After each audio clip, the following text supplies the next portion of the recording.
Bonjour à tous. Du coup, j'espère que vous passez une bonne journée. Ça fait plaisir d'être là aujourd'hui. Merci d'être venus aussi nombreux pour pour nous voir parler du sujet autour de Nest. On va commencer par se présenter rapidement. Je vais laisser Paul Je commencer. m'appelle Paul, alors actuellement je suis développeur chez Aircall et en fait je suis un peu un escroc aujourd'hui parce que ça fait un peu de temps que j'ai pas fait du Nest en production. J'en ai fait dans mes missions précédentes, mais là, en fait la présentation on l'a soumise l'année dernière, hein, comme beaucoup de gens. Il y a 2 ans. Et oui même, Il y a voilà. 2 ans. Donc voilà. Mais c'est un framework que je suis et on continue d'en faire, hein. Voilà. Et moi, je suis Sylvain Pontoro. Donc, jusqu'à hier, j'ai travaillé dans la même entreprise que Paul, mais là, je suis au chômage. Alors, c'est pour rigoler parce que je suis en train de créer une boîte. Et moi aussi, je suis un peu un escroc parce que j'en faisais beaucoup du Nest en 2019 quand on a soumis le talk et j'en ai fait vachement moins. Là, j'ai fait plutôt AWS Lambda. Là. Mais je vais en faire dans les prochaines semaines. Donc du coup, voilà, j'ai continué à suivre l'activité autour de ce framework.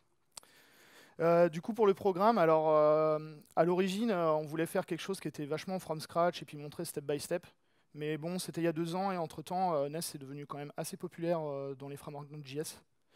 Du coup, en fait, on a un peu légèrement changé. On s'est dit qu'on allait introduire un peu Nest et comment ça marche et qu'on allait faire un petit peu du deep dive sur certaines parties. Donc par exemple, Paul, il va parler de la partie authentification et Swagger. Et moi, je vais faire un focus sur un module CQRS. Voilà. Et du coup, on verra au passage d'ailleurs le fonctionnement de TypeORM. Donc pour le démarrer, Donc je voilà, laisse la c'est à parole à moi Paul. qu'incombe la lourde tâche de vous faire une introduction à Nest. Juste petit sondage main levée, qui a déjà fait du Nest et qui est au moins est allé voir la doc quoi, sans forcément en faire jusqu'à la production. Ah oui, ça fait pas beaucoup. Bon, et ben écoutez, on va rapidement deep dive, mais bon, normalement ça devrait le faire. Donc voilà, pour commencer en fait, ça c'est votre main file. Donc ce qui est intéressant ici de noter en fait, c'est que alors pour ceux qui ne le savent pas en fait, Nest c'est un framework qui va s'exécuter sur deux plateformes, soit Express, soit Fastify. Et là vous pouvez constater en fait que si je fais de l'Express ou du Fastify, vous le savez pas. En fait, ça tend à être agnostique de la plateforme sur laquelle ça va s'exécuter, si bien que en fait, la plateforme devient une dépendance NPM et c'est le framework derrière le capot qui va aller chercher la plateforme et vous lancer un message d'erreur si vous n'en avez pas spécifié. Mais en gros, en fait, c'est-à-dire le framework tend vraiment à être agnostique de la plateforme. Et alors, le code va être à peu près le même, mais vous aurez peut-être des différences dans les objets que vous allez récupérer, voilà. Mais en gros, il faut être bien conscient de cette différence entre les plateformes et l'agnosticité du framework. Nest, c'est un framework qui fait de l'injection de dépendance. Et pour ça, en fait, ils utilisent le pattern module, un peu à la manière d'Angular, pour ceux qui connaissent. Donc, on aime ou on n'aime pas, hein. Voilà, il n'y a pas de problème. Je comprends très bien qu'on puisse ne pas aimer.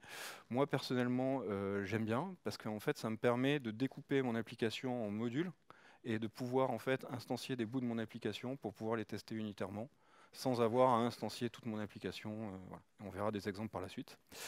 Mais si vous vous en fichez des tests, de toute façon, ce qu'il faut faire, c'est ça. Vous allez vous filer des contrôleurs, bien sûr, dans lesquels vous allez définir vos routes applicatives, et des providers services qui vont être consommés, bien entendu, par vos contrôleurs. Voilà, un contrôleur, ça ressemble à ça. Vous pouvez vous rendre compte que, bah oui, Nest, ça consomme énormément les décorateurs TypeScript, et même on le verra à tel point que ça peut devenir verbeux de temps en temps. Donc voilà, c'est-à-dire si vous faites du Nest, vous faites du TypeScript. Et désolé pour les gens qui adorent JavaScript, moi-même j'adore JavaScript, mais à un moment donné, c'est pas possible de faire du Nest sans TypeScript. Voilà. Du coup, quand on veut faire de l'injection de dépendance, vous voyez la magie sous le capot, c'est en fait j'injecte un service dans mon contrôleur et en fait c'est le type app service ici qui va générer une metadata par TypeScript au moment de la transpilation. Et en fait, le framework va récupérer un type runtime euh, à l'exécution, et donc du coup savoir quel est le type qu'il doit fournir et vous fournir une instance du service. Ça fonctionne exactement comme Angular, en mieux. Du coup, oui, Nest c'est un framework très opinionated. Il y a des recipes ou des techniques. Vous allez voir, si vous allez voir la doc, ils appellent ça recipes ou techniques pour tout. Gérer votre base de données, euh, gérer l'authentification, gérer Swagger, etc., CQRS, les microservices, GraphQL, tout ça. En gros, vous avez des modules pour tout. Donc là, je vous ai mis 2 petits exemples, juste pour vous, voilà, pour vous éclairer le truc. Je vous ai mis le module JWT et le module Passport. Donc JWT, bien sûr, voilà, ça vous permet de générer des JSON Web Tokens. Et Passport, ça va être tout ce qui est stratégie d'authentification. On verra des exemples dans le code. Et donc du coup, en fait, vous êtes rapidement lié aux technologies que Nest utilise en fait, et du coup vous devez avoir un bon knowledge dans ces technologies-là. Enfin, c'est recommandé. Après, bien sûr, vous pouvez faire votre authent maison, hein, il y en a qui le font, quoi. Mais out of the box, il y a beaucoup de modules qui gravitent autour du framework. Sans plus attendre, on va jumper un peu dans le code. Donc moi, je vais vous parler d'authentification.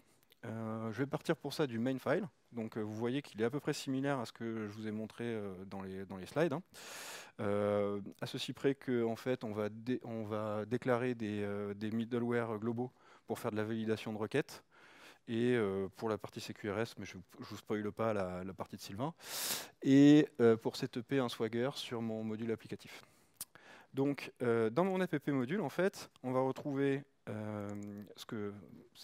c'est ce que j'adore dans ce framework, en fait, c'est justement, on va retrouver un module qui va gérer l'authentification, un module qui va gérer les talks, ça sera la partie de Sylvain, encore une fois, je ne vous spoil pas, et un module TypeORM pour gérer la base de données, for root, c'est-à-dire, en gros, c'est le module root de l'application, parce que là, en fait, dans l'app module, vous avez le conteneur root pour gérer l'injection de dépendance. Ok, donc on va sans plus attendre jump dans l'off module. Dans ce module, en fait, vous allez retrouver plusieurs choses. Donc un module TypeORM for feature ce coup-ci avec un account entity. Donc l'account entity, je peux vous le montrer très rapidement. En fait, on va avoir un login et un password hash. Hein. C'est-à-dire on stocke un identifiant utilisateur et son password. Et du coup, voilà. Et donc du coup, ça va me permettre de générer des repositories, comme on va le voir juste par la suite. Ensuite, on register le JWT module pour avoir la possibilité de gérer des JWT. Et ensuite, on register le passport module pour avoir une stratégie basée sur justement les JWT. En termes de provider, en fait, ce que vous avez à coder, c'est juste le service d'authentification, comme on va le voir. Et donc, du coup, vous déclarez vos routes dans le contrôleur. Le contrôleur, en fait, vous avez 2 routes. On a fait très simple. On aurait pu faire un sign-up with Google ou with Facebook, etc. Mais on a voulu rester très simple pour poser les principes de base. Donc là, en fait, on a une route publique où l'utilisateur va poster login password. On va créer un account et après il pourra s'authentifier avec ça. Juste pour que vous ayez les idées claires. En vrai, on aurait pu complexifier le snippet, mais franchement, ça valait pas le coup. Donc ici, en fait, vous voyez qu'il y a beaucoup de décorateurs, hein, comme je vous l'avais annoncé, ça peut devenir très verbeux. Donc en fait, tout ce qui est en @API, ça nous permet de générer un Swagger derrière. C'est-à-dire que vous allez retrouver ces métadatas, en fait, toutes ces descriptions, etc., dans le Swagger. Je vais vous le montrer juste après. Du coup, je reviens à mon service d'authentification. Donc, quand il reçoit un post et un rôle, il va créer un account avec les credentials. Et donc, du coup, lui, qu'est-ce qu'il fait? Il va récupérer un account repository qui, lui, est injecté. Je n'ai pas eu à coder un account repository. J'ai juste à dire, voilà TypeORM, voilà mon entité, génère-moi un repository pour ça. Un JWT service. Et le logger pour le loguer, bien sûr. Voilà. Donc lui, il se contente d'insérer en base un account avec un ID autogénéré, le login fourni et le hash du password correspondant au password fourni. Et si le login existe déjà, en fait, il va throw des exceptions. Donc si le login existe déjà, il va throw une conflict exception qui va être catch par le framework en sortie du contrôleur et qui va retourner la 409 correspondante. Et si erreur inconnue, internal server error et le framework va retourner la 500 correspondante. Vous avez des possibilités de customiser toutes vos erreurs, etc. On ne va pas rentrer dans le détail, mais en gros le principe c'est ça. C'est-à-dire c'est une méthode asynchrone qui fera des exceptions qui sont catchées par le framework et vous avez un code erreur HTTP associé. Voilà.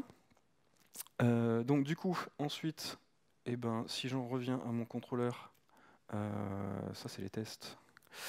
et ben en fait, l'utilisateur va vouloir se loguer, et donc du coup, on va valider ses credentials, toujours auprès du service authentification, où là, je fais juste un find by login, et si j'ai pas d'account ou si le password a changé, enfin le password ne marche pas, je frôle une 401, et sinon, je renvoie un JWT avec l'account ID à l'intérieur. Donc je peux vous faire une petite démo dans Swagger. Hein. Okay, je vais créer un compte admin pour les requêtes de Sylvain s'il souhaite en faire. Merci. Parce qu'on aime bien la sécurité, mais il ne faut pas déconner. Voilà. Hop. Et donc du coup, en fait, il m'a généré un compte admin avec tel ID. Voilà. Je renvoie pas son password. C'est un truc qui est sympathique qui est un peu automagique, mais sympathique en Nest. En fait, vous voyez, l'account, lui, il va contenir un password hash. Et en fait, l'account DTO que je vais retourner, en fait, sur le password hash, il a un @exclude ici, qui permet de ne pas sérialiser la propriété. Donc en fait, Nest, c'est tout un tas de petites techniques comme ça, de tricks un peu automagiques. Voilà. Ça existe dans d'autres frameworks. Hein. Voilà, ils n'ont rien inventé, quoi. Mais voilà, c'est-à-dire c'est tout à base de décorateurs. Donc maintenant, pour s'authentifier, je ne vais pas vous spoiler la partie de Sylvain, comme je l'ai dit tout à l'heure, mais je vais quand même vous montrer le haut de son contrôleur. En fait, là, ici, on a un décorateur qui dit useGuard, offguard. Offguard, en fait, c'est toutes les guards d'authentification qui existent dans l'application. Si vous voulez être spécifique, bah là, en fait, j'ai déclaré une guard JWT. Donc, en fait, il faudrait dire JWT là, mais bon, comme il n'y a que celle-là, on s'en fiche. Enfin, voilà, ça se configure, quoi. Et en plus, vous pouvez faire par route, etc. Si vous faites de la basic hot sur des routes, machin, etc. Enfin, voilà, quoi.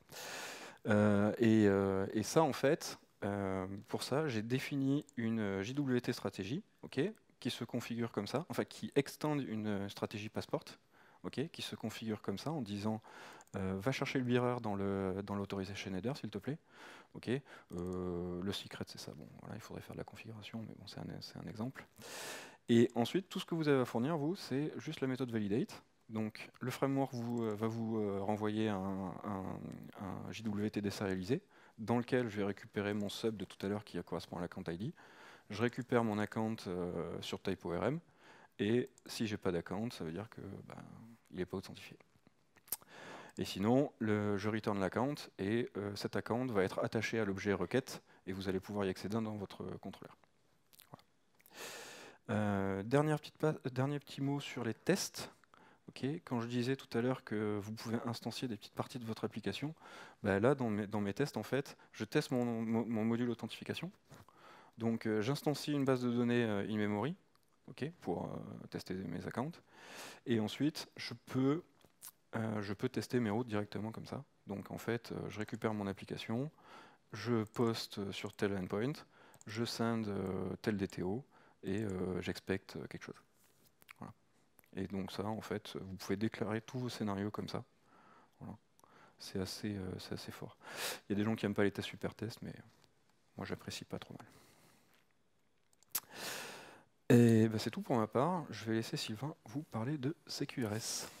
Ouais, alors du coup, on aurait pu choisir un module parmi tant d'autres parce qu'il y en a beaucoup. On aurait pu faire un focus sur GraphQL. On a choisi CQRS parce que, il y en a qui font du CQRS ici dans la salle ou pas? Non, pas trop. Ça tombe bien du coup. On a choisi ça parce que ça a un impact direct sur l'organisation du projet et dans la manière dans laquelle on va développer. Et en fait, Nest, ils sont assez sympas parce qu'ils ont fourni un module complet pour le faire. Donc avant de démarrer, je vais juste récapituler, hein, vous inquiétez pas. Donc historiquement, on a un pattern qui s'appelle CQS qui dit qu'en fait une application peut être séparée en deux types d'opérations. Les commandes, donc on va exécuter une tâche dans l'application, et les queries, on va récupérer une information. Donc ce pattern-là, il a été enrichi par la suite par Greg Yoon pour faire CQRS. Donc le R, c'est Responsibility Segregation. Donc pour le coup, ça dit qu'en fait, une commande, potentiellement, ça peut changer l'état d'une application, mais ça ne peut pas lire une donnée. Et une donnée, une query, ça peut lire une donnée, mais ça ne change pas l'état de l'application. Donc il y a une notion, notamment parce que lecture-écriture, c'est un peu différent déjà en termes de besoins, mais il y a quand même une notion de pureté un peu dans ce pattern-là, où il faut vraiment respecter. Je ne vais pas trop m'étendre parce qu'il y a sur Evenstore, du coup, ils ont fait un blog post il n'y a pas très longtemps qui est vraiment excellent, qui récapitule tous les avantages et pourquoi faire ce genre de pattern. Nous, dans notre cas, ça va avoir un impact parce qu'en fait, à partir du moment où on va l'utiliser, on va avoir tendance à découper toutes les opérations métiers de notre API vraiment de manière unitaire, pardon, et on va les dispatcher, je vais vous montrer ça juste après. Donc ça a quand même un impact, ça va nous faire réorganiser le code différemment. Donc pour utiliser le module CQRS, c'est relativement simple. Là, je vais prendre l'exemple d'une query.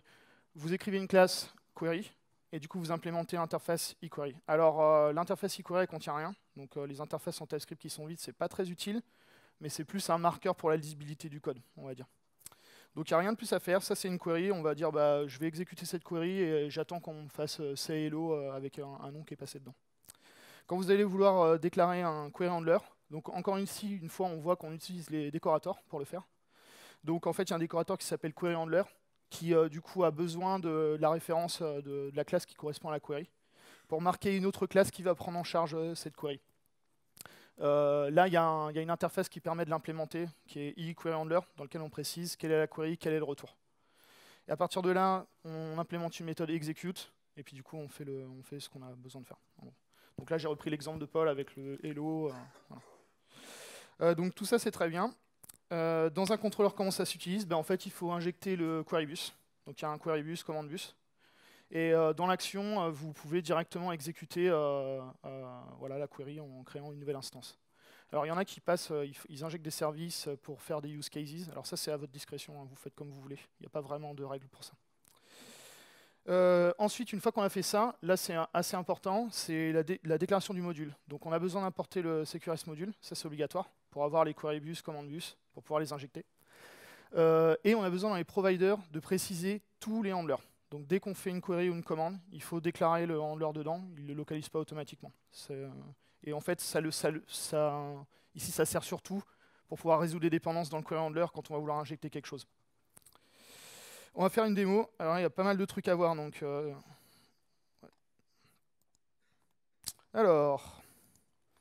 donc ici, on a... Je vais revenir sur le répertoire feature. Donc on a deux parties. Donc la partie haute qui est développée d'une manière plutôt traditionnelle et la partie talk. Donc on va rentrer là-dedans. Et là, vous voyez que j'ai plusieurs opérations possibles. Donc j'ai vraiment découpé mon projet par opération fonctionnelle en fait. Et on va commencer par regarder la query vu qu'on vient juste de le voir. Donc ici, j'ai une query getAllQuery qui implémente eQuery. Donc là, je vais récupérer tous les talks. Je ne fais pas de pagination ou de filtre, hein, mais évidemment, on peut enrichir ça. Et donc le query handler, comme je vous ai montré dans l'exemple, relativement simple. Je mets le décorateur query handler avec la query. J'implémente l'interface et dans le constructeur, je vais injecter un repository qui va me permettre de récupérer des talks. Voilà. Quand je fais mon execute, du coup, j'utilise le repository typeorm pour faire un find. Et automatiquement, du coup, je return les talks. Donc, c'est assez simple. Pour les commandes, par contre, c'est un peu différent. Et là, cette partie-là, c'est aussi pour ça que je voulais présenter ce module. De base, la commande, ça va être un peu comme les queries. C'est un peu le même type de structure, sauf que l'interface, c'est e-commande. Jusqu'ici, tout va bien, pas trop de problèmes. Par contre, dans le handler, vous allez voir que ça va commencer à être différent. Ici, j'ai pas du tout le même genre d'implémentation. Bon, j'utilise le décorateur command handler comme pour les queries évidemment et j'implémente l'interface e-command handler. Et dans mon constructeur, j'ai injecté quelque chose qui s'appelle talkloader. On va y revenir juste après. Puisque dans l'execute, en fait, j'utilise ce talkloader pour créer une instance d'un talk. Alors justement, là, c'est important. Où est-ce qu'il est mon talk quoi? Alors, ceux qui ont déjà fait des DD, tous ces trucs-là et tout, ça va peut-être commencer à leur parler. Puisqu'en fait, le module CQRS de Nest, il porte extrêmement mal son nom, en fait. Puisque dedans, il y a des commandes, des queries, des events, il y a aggregate route, il y a le pattern saga. En fait, c'est plus un package pour setup une structure proche de ce qu'on va trouver dans les applications qui sont développées plutôt en DDD, avec l'approche DDD en tout cas. Mais avec quand même le côté un peu opinionated, puisque du coup, ils ont leur côté opinionated. Donc ici, en fait, ils fournissent une base aggregate route qui permet de travailler avec des événements, en fait. Donc, je vais vous montrer ça, parce que ça, c'est intéressant, en partant du comportement. Quand j'ai créé mon instance du talk, moi, au sein de mon aggregate route, j'ai implémenté une méthode qui va faire le submit du talk, dans lequel je lui passe les différents paramètres qui sont contenus dans la commande. Hop. Voilà. Et en fait, ici, donc là, dans le talk, vous avez l'état en fait, de l'agrégat. On va revenir juste après à comment on le remplit, comment on l'hydrate. Ici, j'ai une propriété privée read-only qui me permet de récupérer l'aggregate ID, puisqu'on va travailler quasiment que avec les aggregate ID en fait. Et donc j'ai ma fameuse méthode submit. Ici, j'ai pas vraiment de logique, je dis juste, bah, si en fait la validation elle a été faite au-dessus dans le contrôleur, je vais créer un event talk submitted. Alors ça c'est pareil, je vais vous le montrer. Donc moi je me suis fait, voilà, donc ça c'est l'event que j'ai créé avec des données, parce que je me suis fait un petit domain event pour un peu organiser ça. Lui il implémente l'interface e-event, qui elle est fournie par Nest, encore une fois dans le but de marquer un peu le code et d'améliorer la lisibilité. Et en fait, la chose qu'il faut noter ici, c'est juste, j'ai 4 propriétés, un pour l'aggregate ID, un pour l'event type, un pour le create date et un pour les données. Les données, ça correspond à un type générique, je vais pouvoir le définir dans les implémentations concrètes quand je vais hériter, donc comme je vous ai montré dans le talk submitted qui est ici. J'hérite de domain event et j'utilise le constructeur pour créer ça. Je reviens dans mon... Où est-ce qu'il est mon agrégat? Il est là. Donc voilà, et une fois que j'ai créé cette instance, en fait, je vais la passer à une méthode apply qui est fournie par aggregate_root. Et en fait, apply, ça va stocker l'event dans un état non commité, en attente d'être synchronisé quelque part. Mais ça va aussi l'appliquer sur l'état de l'agrégat. Et là, il y a de l'invocation dynamique là-dedans. Donc il y a un truc qu'il faut savoir qui n'est pas forcément toujours très explicite avec ce package. Mais par convention, si dans l'agrégat, j'ai une méthode qui commence par on et qui contient le nom de l'event, ça va automatiquement s'appliquer en fait. L'event il va passer dans l'apply, et du coup ça va passer dans cette méthode, et ça va setter les différentes propriétés que vous avez besoin, ça c'est vous qui le définissez. Et donc ça permet d'enchaîner les différents comportements, et à chaque fois en émettant des events, l'état de l'agrégat il est mis à jour, et du coup vous pouvez continuer à enchaîner des comportements si vous voulez. Donc ça marche comme ça. Un autre point qui est à noter, c'est que pour faire ça, Nest, il y a une mécanique en fait qui s'appelle getEventName, qu'on peut override, on peut la redéfinir. Et par défaut, en fait, il fait ça. Donc il appelle dans le... Pardon, oui, excusez-moi, je dis par défaut il fait ça, mais je ne l'ai pas implémenté. J'appelle le mode par défaut, et en fait, le mode par défaut, il va prendre le nom de la classe pour résoudre ça, en fait. Mais dans notre cas, nous, les events, on va être persistés à un moment dans une base de données. Donc quand on va les charger, on n'aura pas forcément la référence à la bonne classe. Donc en fait, je l'ai surchargé pour qu'on puisse éventuellement récupérer une propriété qui s'appelle eventType, afin de faire le match. Et c'est pour ça, je vais remontrer dans l'event, que j'ai cette propriété-là en fait. Donc ça va être persisté dans ma table d'event, et je vais pouvoir reloader l'état de l'agrégat en passant par ça. Donc, là, je reviens donc sur le handler. Pardon, c'est pas celui-là, ça c'est pour tout à l'heure ça. Une fois que j'ai fait ça, il y a une méthode commit qui est aussi propre à l'agrégat, à aggregate_root, qui va du coup émettre les événements. Alors, ça, comment il fait Nest? Par défaut, en fait, il y a une mécanique qu'il fait en publish subscribe in memory. Donc en fait, à chaque fois que vous avez un event, vous pouvez créer un event handler et travailler dans l'event handler autour de cet event-là. Moi, dans mon cas, ce que je vais vous montrer là, c'est je vais tout stocker dans une table event et on va voir la partie talk après. Donc, on va revenir sur un point qui est assez important, c'est le talk loader, parce que du coup, ça fait partie un peu de la mécanique générale. Donc j'ai injecté cet élément-là. Et je vais vous expliquer comment ça marche. Donc le talk loader, c'est une implémentation que j'ai fait moi-même pour charger des talks. Et en dépendance, j'ai injecté un event publisher et un event store. Alors l'event store, c'est une classe qui va me permettre de manipuler les events qui sont dans la table. Je vous le montrerai tout à l'heure. Un point qui est super important, c'est cette ligne-là. Ça peut paraître bizarre, surtout quand on ne vient pas forcément du monde JavaScript ou du monde TS. Mais en fait, Nest, ils fournissent l'aggregate_root avec les capacités de stocker des événements. L'aggregate_root, il contient une méthode pour publier les événements, mais il n'y a pas d'implémentation dans la méthode. Parce que du coup, il faut résoudre une dépendance, c'est compliqué, vu que l'agrégat, c'est que du métier, enfin, il ne faudrait pas trop mélanger. Donc pour avoir la mécanique de publication, il y a, via la classe Event Publisher, quand on crée une instance, on a accès à une méthode qui s'appelle merge class context. Il fait une espèce de mixin, en fait. Il recrée une classe anonymement en redéfinissant quelle va être la méthode publish qui va être utilisée. Et là-dedans, il y a la mécanique de publication, publish subscribe in memory que je vous parlais avant, en fait. Donc il fait un groupe, ça renvoie une classe, et à partir de ça, on peut créer des instances de cette classe-là, et on peut commencer à apply, et ça va automatiquement publier les événements tout seul, en fait. Enfin, ça va le faire au commit, pardon. J'ai dit apply, mais c'est au commit. Donc voilà, donc ça c'est sympa, mais bien évidemment, alors je vous montrerai les get et les new après, parce que du coup, je vais revenir là-dessus. C'est sympa, mais ça explique pas du tout comment je fais la persistante. Hein. Peut-être vous demandez, Sylvain, c'est sympa tout ça, mais pour l'instant, je sais pas du tout où c'est que tu fous tes events là.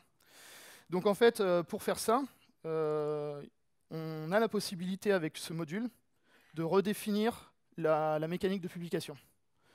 Donc dans mon module, j'implémente l'interface onModuleInit, donc c'est un lifecycle pour initialiser le module. Et je vais injecter ici, vous voyez, l'Event Bus et l'Event Store Publisher. Et en fait, l'Event Store Publisher, c'est mon implémentation custom. Et en fait, dans la méthode onModuleInit, je vais réassigner le publisher directement dans l'Event Bus, ce qui fait que du coup, quand la mécanique va se mettre en œuvre, il va tout le temps utiliser mon propre publisher pour faire le boulot. Donc, ce qui va vous intéresser, c'est ce qu'il y a là-dedans, évidemment, puisque ça va expliquer. Alors, c'est un truc qui est vraiment assez basique, puisque du coup, j'injecte l'Event Store, ma fameuse classe que je vous ai montré pour manipuler mes events. J'injecte un Event Bus, donc du coup l'Event Bus de base.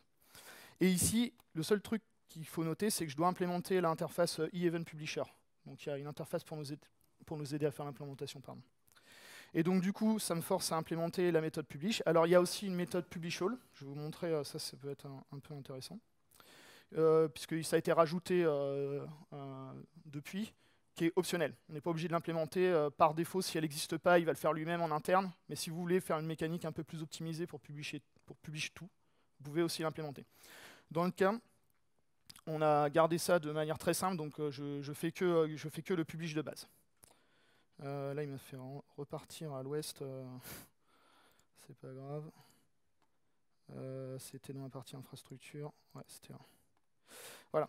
Donc du coup, quand ça va rentrer dans la partie publish, la première chose que je fais, c'est que je vérifie que l'event il correspond bien à un event domaine. Donc en fait, j'ai créé un user-defined guard pour l'intercepter pour être sûr qu'il correspond bien à ce que j'attends.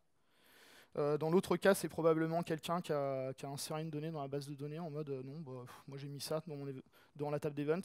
Et donc du coup, dans ce cas-là, je fais juste un warning pour dire là, il y a un petit problème, cet event-là, il n'est pas forcément conforme. Et donc du coup, si c'est un event valide, je vais utiliser ma classe EventStore pour faire un happen event. Donc je vais ajouter l'event dans ma table.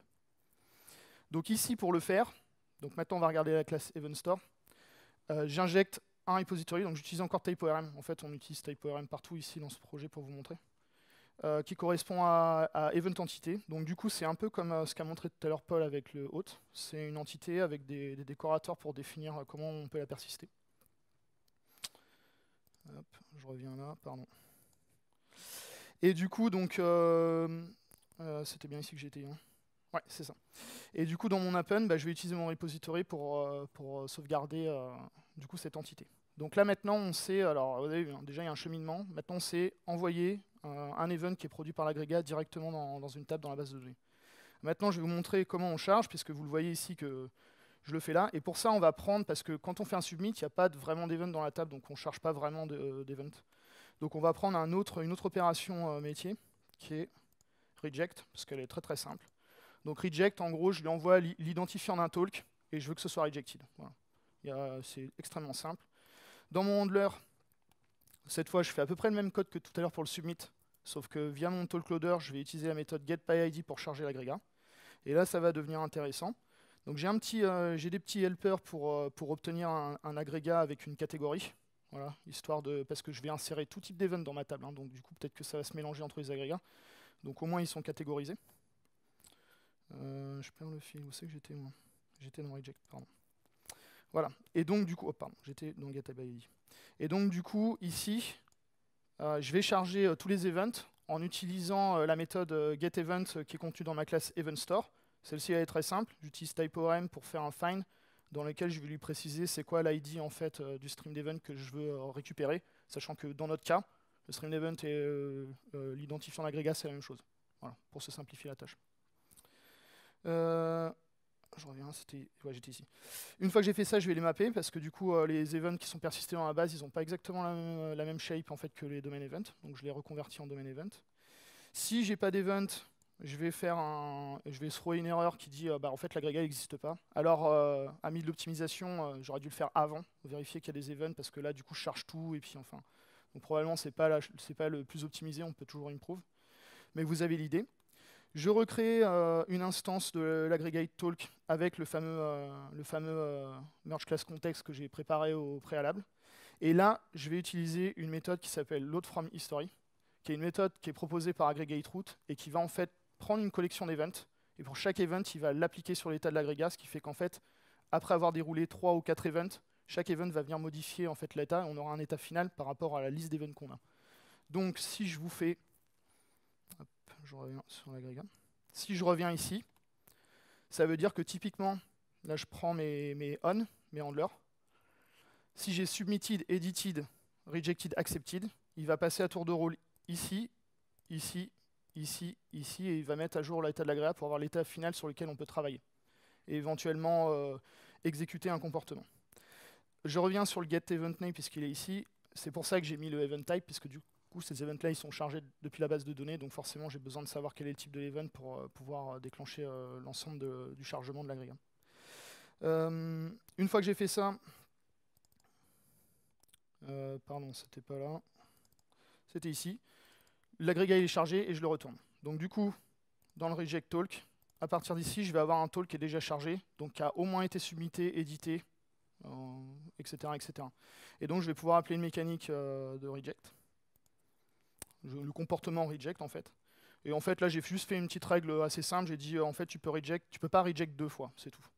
Donc dans le cas où c'est déjà reject, je throw une erreur, une domaine erreur talk already rejected.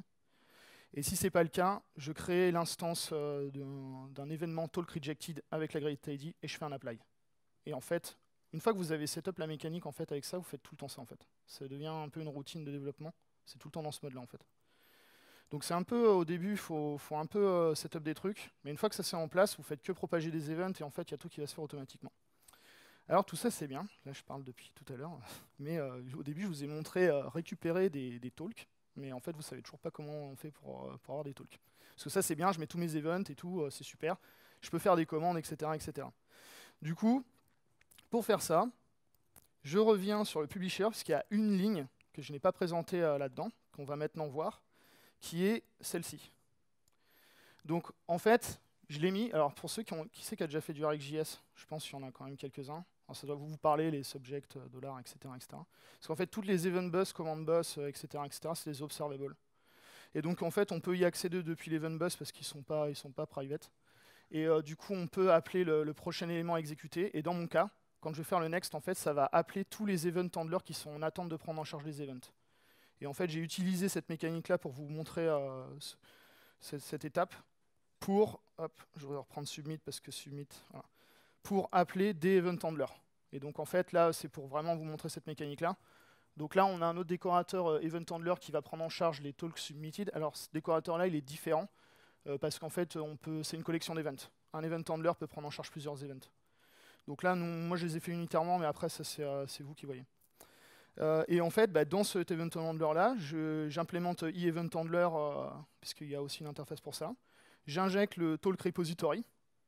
Donc ce coup-ci, voilà, on revient sur le talk repository. Et quand je vais prendre en charge l'event, en fait, je récupère l'aggregate ID, j'extrais les différentes données qui sont contenues dans l'événement. Et en fait, tout simplement, je crée une entité de type talk, puis je commence à travailler avec. Et du coup, je vais la persister après dans la table talk. Alors, les gens qui ont déjà fait de l'event sourcing, ce n'est pas de l'event sourcing, hein, juste pour info. C'est de l'event handling, ça. Parce que du coup, les events doivent être streamés avec event sourcing. Mais ça vous montre un peu la mécanique et ce qu'on peut faire. C'était pour utiliser un peu toutes les différentes parties. Du coup, par exemple, si je prends un autre type d'event handler, je vais prendre rejected parce qu'on l'a montré tout à l'heure. Par exemple, dans rejected, ce que je vais faire, c'est qu'à chaque fois que je vais récupérer un event de type rejected, en fait, je vais localiser le talk qui correspond à l'aggregate ID qui est contenu dedans. Et du coup, si le talk il existe, je le reject. Je change de statut et je le persiste. Donc voilà. Donc, ça vous donne une idée un peu de comment on peut faire. Je crois que je suis pas mal sur tous les différents aspects, normalement. Si vous vous intéressez à ce sujet-là, parce que autour de CQRS avec Nest, il y a beaucoup de gens qui ont fait des modules, notamment pour faire de l'event sourcing ou de la manipulation d'events. Il y a plusieurs façons de l'implémenter. Donc ça, c'en est une. Mais si par exemple vous faites vraiment de l'event sourcing et puis vous avez un event store, en fait, en vrai, ce qu'il faut retenir, ce qui est vraiment très important à retenir, c'est que vous pouvez plugger n'importe quelle mécanique de publication d'event en fait directement dans le module en redéfinissant le publisher sur l'event bus. C'est une information qui n'est pas forcément très explicite dans la documentation de Nest. Donc c'est pour ça aussi que je voulais montrer ça. Voilà. On n'est pas trop mal, hein. On n'est pas trop mal. Il y a un dernier petit truc que je voulais vous montrer. Parce que tout à l'heure, Paul, alors, hop, Où c'est que t'étais? Ah ouais, t'étais ici. Non, dans le main, pardon. Voilà, il a montré ça. Voilà, le use global filters, sans vraiment l'expliquer. Donc en fait, on peut créer des filters pour intercepter des erreurs et potentiellement renvoyer des codes erreurs spécifiques. Et moi, j'ai utilisé cette mécanique-là pour créer des domaines erreurs, en fait. Hop, domaine erreur ici. Voilà. Donc par exemple, ici, j'ai un domaine erreur de base et j'ai un aggregate not found. Et en fait, quand j'utilise ces erreurs-là et que je les throw dans mon domaine, donc typiquement, vous l'avez vu tout à l'heure, j'ai fait un talk not found. Donc il y a une erreur qui correspond au loader, ou j'en ai d'autres. Hein. J'ai le talk already rejected, qui correspond à l'erreur que je vous ai montré tout à l'heure. Et bah du coup, alors où c'est qu'ils sont? Attends, je vais revenir dans le main. Voilà, flac, je vais venir ici.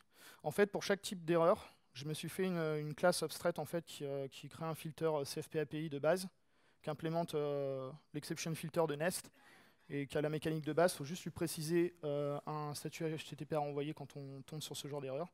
Et après, je me suis fait deux filters en fait, pour intercepter l'erreur et dire bah, si c'est une domaine erreur, je renvoie une bad request, une 400. Et puis si c'est un aggregate not found, je renvoie une 404. Quoi. Donc voilà, donc en gros, pour être tout à fait transparent, c'est assez opinionated. Je sais qu'il y a des gens qui vont trouver ça pas forcément conforme à ce qu'ils ont lu. Faut pas oublier aussi que là, tout à l'heure, si vous étiez là au talk d'avant, les gens parlaient d'hexagonal architecture. Ça respecte pas forcément hexagonal architecture, juste pour être clair. Mais du coup, ça permet quand même de matérialiser un domaine applicatif dans ce mode-là. Et ils nous fournissent tout clé en main. Donc c'est plutôt pas mal.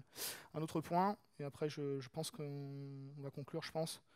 Dans le package, il y a aussi Saga Pattern. Donc si vous voulez faire Saga, vous prenez un event et vous dispatchez plusieurs commandes, il y a ce qu'il faut aussi. Donc voilà, je crois qu'on est pas trop mal. J'ai pas fait de démo. J'ai pas montré Swagger. Tu m'as authentifié pour. Voilà. Si tu veux. C'est juste pour montrer que ça marche. En même temps, c'est pour. Mais j'ai oublié de te mettre le JWT dans. Ouais. Parce que moi, je suis comme ça. Il est où? Je t'ai mis un tricks. Il faut t'authentifier. Ah oui, tu m'as. Oui, d'accord. Je t'ai pas authentifié en fait. Je t'ai créé le compte, mais je t'ai pas authentifié. Contrairement à nos répétitions. Oui, désolé. Donc là, c'était quoi? C'était admin. Admin. Meilleure combinaison login mot de passe. Ouais. Et du coup, le token, il est ici. Hop. Authorize, on le fout ici. Authorize. Parfait, close. Donc je viens ici, donc par défaut, vu qu'on vient de lancer notre app juste avant le talk, normalement j'ai pas de talk, voilà, j'ai un tableau vide. Du coup, je vais aller sur le post pour submit un talk. Donc là, alors je submit n'importe quoi, hein, c'est pas très grave. Donc là, ça m'a renvoyé une 200, donc c'est bon, une 201 même. Et du coup, je peux l'éditer, évidemment, il n'y a pas de problème. Hop, je vais récupérer juste... Vas-y, ouais. Ouais, attends. Ouais. Donc là, voilà, je ne vous ai pas montré, mais il est bien inséré ici, je l'ai bien dans ma liste. Je vais récupérer juste l'identifiant. Et je vais... trade out. Je mets l'identifiant. Allez, je fais un petit 1-1. Hop. Je vais l'exécuter. Alors, j'ai toujours l'identifiant. Alors, je vais faire un reject. Hop, trade out. Voilà, il a été reject. Et du coup, je vais faire un accept. Comme ça, vous allez voir en fait que tout l'agrégat il fonctionne correctement avec les différentes hydratations des events. Donc là, celui-là, il a été exécuté, il reject. Et par exemple, si je reclique dessus, il va me dire ah non, ce coup-ci, le talk il a déjà été accepté. Pardon, je l'ai mis accepté, donc il a déjà été accepté. Et si je reviens sur le get et que je réexécute, on voit que les données ont été correctement projetées dans la table talk, via les event handlers. Donc voilà. Donc là, c'était un petit tour d'horizon de ce module-là, puisqu'il n'y a pas beaucoup de gens qui en parlent. Il est pas encore trop connu, mais il est quand même relativement efficace quand même, mine de rien. Vous pouvez arriver à setup quelque chose comme ça en assez peu de temps et commencer à envoyer des features avec, c'est plutôt OP. Je vais te repasser la parole pour la conclusion. Allez. Après vous. Merci.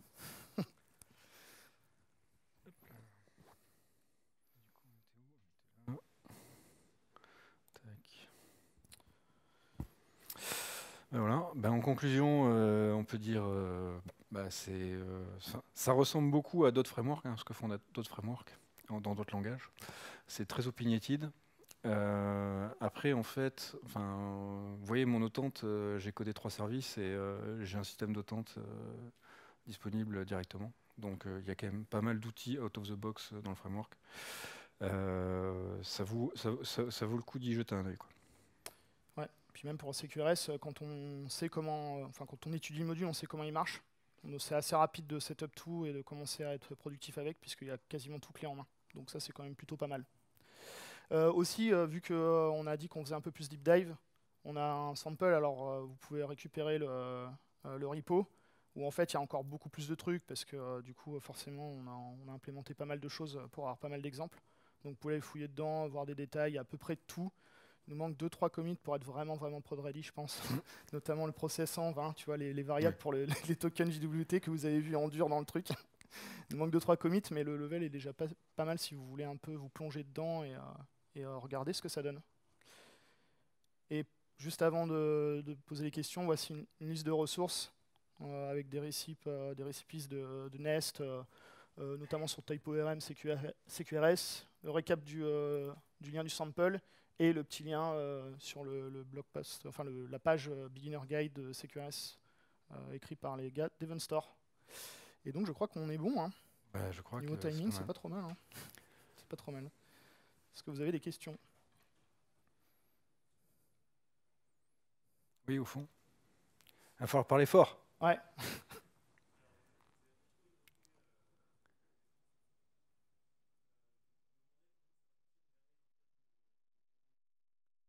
En termes de données, c'est-à-dire.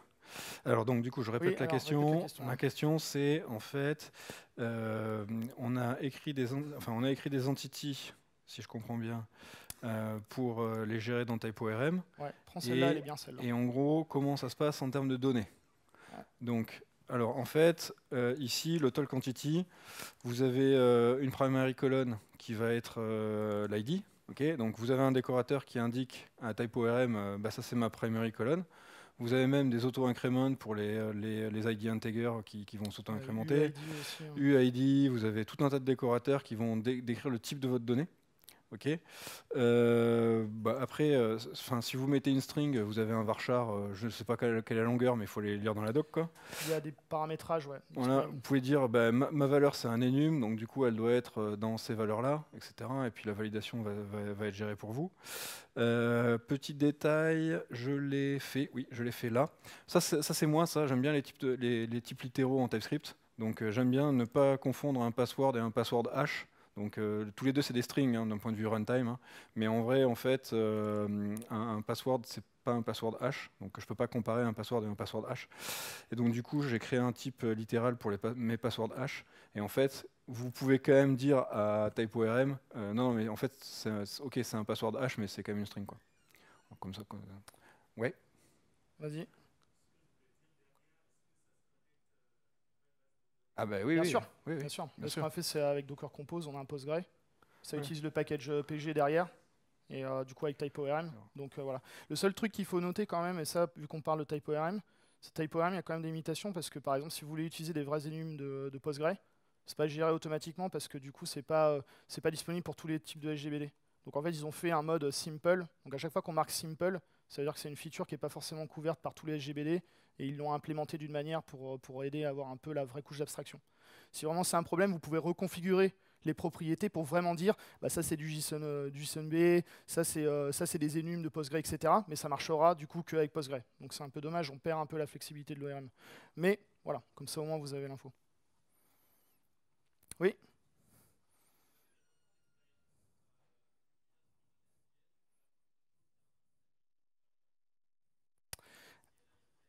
Ouais, alors c'est... Ok, donc la question c'est est-ce qu'il y a des retours d'expérience sur faire autre chose que des API? Et donc la réponse c'est oui, puisqu'il y a quelqu'un dans la communauté GitHub qui a utilisé le fonctionnement de Nest pour fabriquer un framework qui permet de faire des CLI. Donc là, et du coup, c'est à coup de commande. Et donc du coup, l'entrée c'est le terminal. L'entrée-sortie c'est le terminal. Après, est-ce que c'est utilisé dans des boîtes, etc. Je ne sais pas. Mais en tout cas, il y a eu des initiatives autour de ça pour faire autre chose que des API, en effet. Est-ce qu'il y a une autre question? Oui.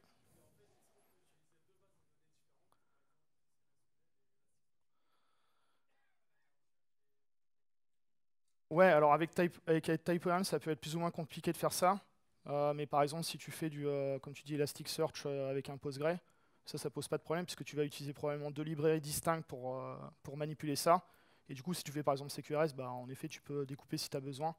Pour ta recherche, tes queries, tu fais Elasticsearch, et puis pour les commandes, tu fais, je sais pas, Postgre ou ce que tu veux, quoi. Donc en effet, ouais, c'est possible. Avec TypeORM, mélanger 2 bases de données, par contre, ça, je crois pas que je l'ai déjà fait. Ça m'a l'air dit comme ça m'a l'air un peu tricky. Après, c'est 2 modules, il faudrait avoir 2 modules Ouais. for root. Enfin, c'est 2 modules, il faut 2 configs, jamais à fait. voir. Ça doit être faisable, mais c'est peut-être pas le truc le plus simple. Ouais, tu peux le faire, ok. Personnellement, j'ai jamais fait. Mais ouais, ça me semble faisable, mais enfin, c'est faisable du coup, on a la confirmation. Mais c'est pas commun en effet. C'est fini. Du coup, merci beaucoup en tout cas pour votre attention. Merci à vous. Merci.